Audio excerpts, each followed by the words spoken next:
الصلاة والسلام على رسول الله صلى الله عليه وسلم.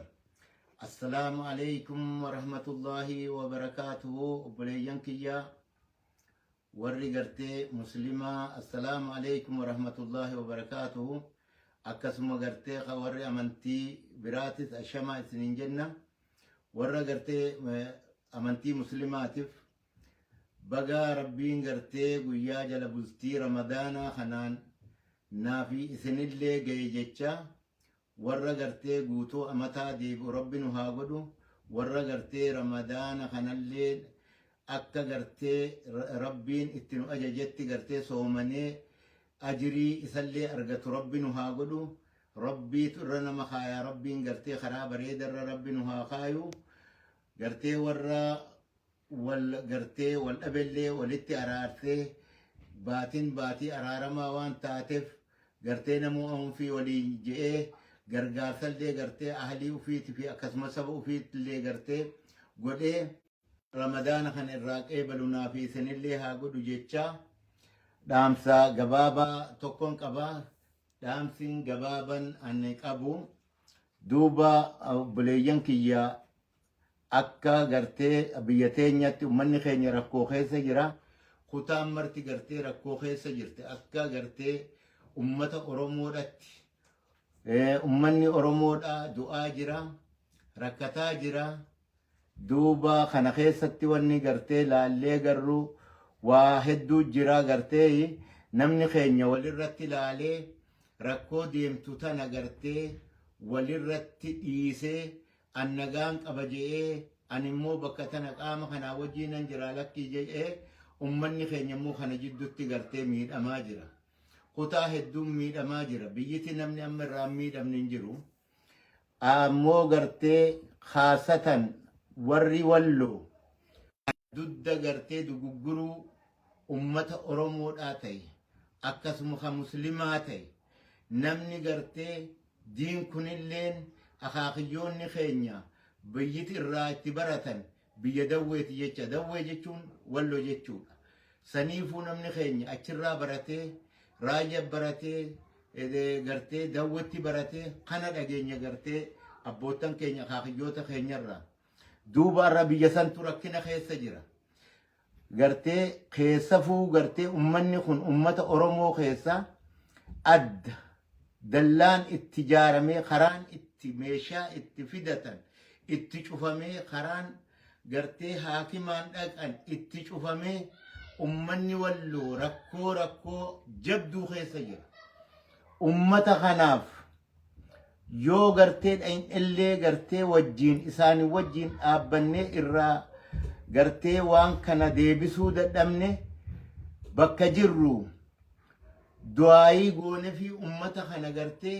balaaleffatu silaanurra jira summartinuu nurra hin jirtu ani dhaamsi kiyya gabaaban yaa hayyoota keenya yaa gartee ulamaa'ota keenya harka rabbi jala nuu qaba obboleeyyan keenya harka rabbi jala nuu qaba rabbi nuu kadha wanni kunillee karaa miti ja'aadhatiitii gartee duuba gabbayaati balaaleffadha namni gartee masgiida keessatti illee warra wallootiif arra kadhawutti jiru diina faannoo jedhama namni gartee arra mangistii kanatti illee yoo faannoo jettan karaa tokkoon isallee wal dhabaatuma jiranii saniifuu namni gartee maaliif faannoo balaaleffattan isiniin jiru hin jiru ammoo ala kanaa والجارني فانون أكنا فانون قرتي يا أجر كراتنو جان بيخيسا أكس جان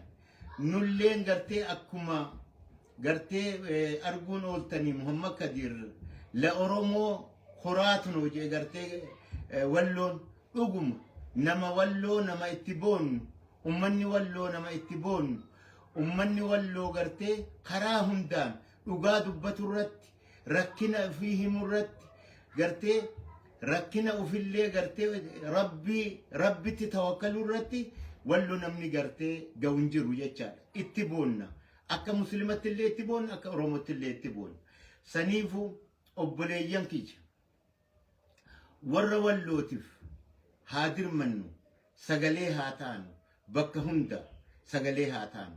Hoggaan akkana ji'ummoo heeraa fi seera eeggatee akkaawuntiin hoggaa banamtu ka alaa banamtulleen horeedhaan jaaramtee banamu ka biyyalleen gartee akkasumatti banamu.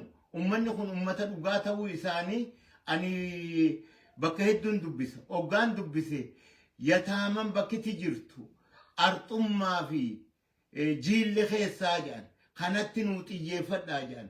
Ijoollee zabii dhaabbattutti nuu xiyyeeffadhaa jedhan. Haqa akkanatti lafa kaayan jecha. Ummata haqa silaa irraa baruu dandeenyu. Kan gootummaa irraa baruu dandeenyu. Kan gartee duuba ummanni kun har'a gartee ilmaan Minilik ilaa gartee Jijjigatti deemuu danda'an je'ee gartee duraan illee nutti himanii jiran sani faannoon ummata sani wanni ishiin as dabruu dadhabdeef walloodha. Walloo achii buqqisuudhaaf karaa itti cufti. Neetwoorkii itti cufti. Waan meeqa walloon dukkaanni isaanii qullatee jira. Obboleeyyan kiyya. Walloo dirmatuun ufii dirmatu. Walloo dirmatuun nama diin rabbiilleedhaaf dirmatuudha. Haa dirmannuufi bakka maraa ani walloo jennee haa kaanu. Hoggaan jiru kana immoo akkaawuntii Harartaa ibaniifii miti. Baaletaa ibaniifii miti. Arsiitaa ibaniif, Jimmataa ibaniif miti. Finfinneetaa ibaniifii miti. Gartee warri achi keessaa horee jaarratee hagartee alaatis horee jaaree horiin kun akka biratti ga'u. Kun ammoo kalakki warruma saniifan ergaa jiru. Warri biyyaa jaarratee nama itti amanu gartee akkaawuntii bane achirratti ramadaana kana akka gartee namu gargaarsa walloo fixrii zakkaatul maal hundi gartee akka baranaa wallotti nu deemtu. Warri gartee ala jirtan, warri biyya jirtanillee waan kanarratti akka nuuf xiyyeeffattan amaanaan isiniin ja'a. Amaanaan isiniin ja'a. Obboleeyyan kiyya nama alaa kana hoggaan jiru yoo dhufee guyyaa tokko lama achi keessa oolee uf garsiisee akkaawuntii ufii maxxansee ka'ee biraa deeme namni kun akhirallee wal dhoorga. Gartee walaa taziru waaziratun ukuraa gartee dilii nama tokko ittiin gartee rabbiin qaxxa'u haa ta'u namni akhiraa itti dhaba jechaadha. Yaa obboleeyyan kiyya saniifu walloon ilmaan itti dhabaa jirti. Abbaa manaa itti dhabaa jirti. Ilmaan meeqaatam itti dhabaa jirti. Duuba tanaan nuti obboleeyyan kiyya walii rifannee masgiinni hundi akka gartee keessa fi alaan masgiinni afaan kana dubbatu hundi akka walloof du'aa'ii gootan Filisxiin lammaffaati. Walloo akka Gazzaa lammaffatti dhawamutti jirti. Obboleeyyan kiyya walloo haa dhaqqabnu. Walloo haa dhaqqabnu. Namni maqaa wallootiin gartee waan takka qarshii takka kararraa qabe akka nama dhiiga ilmaan sanii dhugeetiin quba qabaadhaa tana jalanuman darbadhaa. Saniifu obboleeyyan kiyya ramadaana kanallee jala bultii har'aa kanallee baga geessan baga geenye gartee namu jabaadhaadha. Warri ala kana jirtan warri gartee hayyoonni keenya fi akkasuma dubartoonni keenya warri gartee waan kanarratti xiyyeeffattanii amma gartee akkeessallee akkaawuntii wal jaartanii shaaboo miidiyaa faa wajjin warri gartee as keessallee mancaatuu lamni gartee indirmanna jettanii haatan galatooma ammoo waltissa wa eega waan kana akka bakka nuu geessu amaanaa rabbii tan isiniin jedha.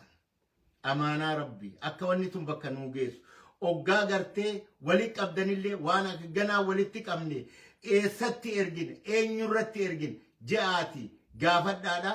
Karaa gartee asiin as qabanii asiin gartee maarree jedhan odoon taanetti waan harkaa qabdan himtanii biyyatti hangana taa'e jettanii beeytanii akkasitti ummata keenya dhaqqabsiisa. Ummata keenya dhaqqaba jabaadha. Walloon barana gartee ummata kanarratti xiyyeeffamee jira. Karaan itti cufamee jira.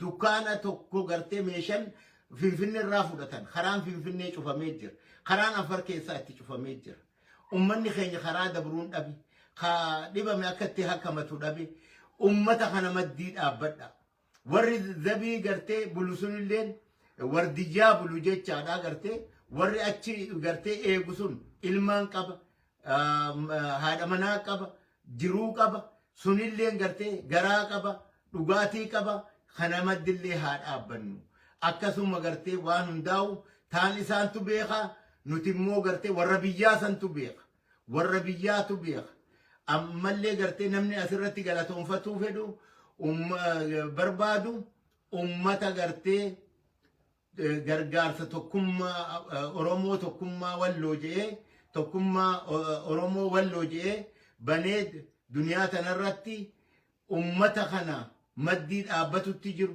karakkate gartee dhaqqabutti jiru kajidduun dhufellee gartee irratti xiyyeeffatee gargaaraa jiru ummata san gartee galatoonfatuun barbaada rabbiin jadaa isaanii haa kafalu umrii isaan nuu haa dheeressu akkasumatti itti fufaadha jabaadhaadha isin wajjin jirra gartee warra gartee ummata wallootiif gartee annan jira jedhe rabbiin gartee ansiifan jira siin haa jedhu manni kan kee haa tolu jiruun tantee haa bareeddu jiruu bareedduu rabbi si haa jiraachisu yaa ummata keenya biyyallee wamaa jira in qabdan warra walloo maddii dhaabbadha warra wallootii dirmadha sagalilleen dirmadhaadhaaf du'aayilleen gizee gaariidha namuu gartee fixiriin waan gartee dhabaa fi dhaballeen fudhateeti namatti baasa malee akkanumatti namarraa hafuu miti